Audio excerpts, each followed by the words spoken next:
Etme kalbim, affet benim hayallerimi.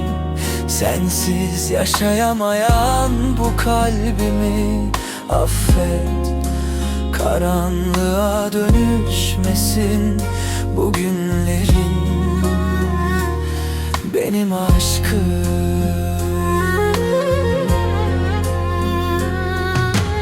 Hayatımın anlamı seninle tamam. Mutluluğun içinde çiçek açan ruhum. Sen benim gökyüzümsün, sana uçarım benim aşkım.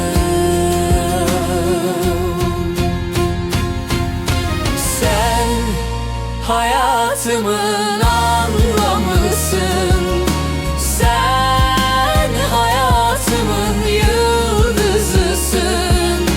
Sen benim tek gerçeğimsin, Aşkım.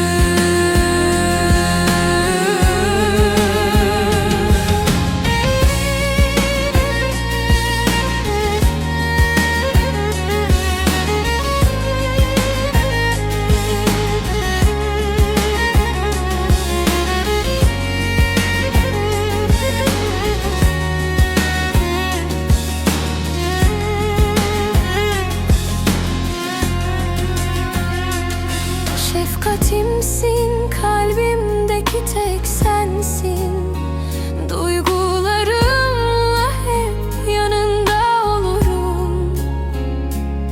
Seni mutlu etmek tek dileğim, benim aşkım.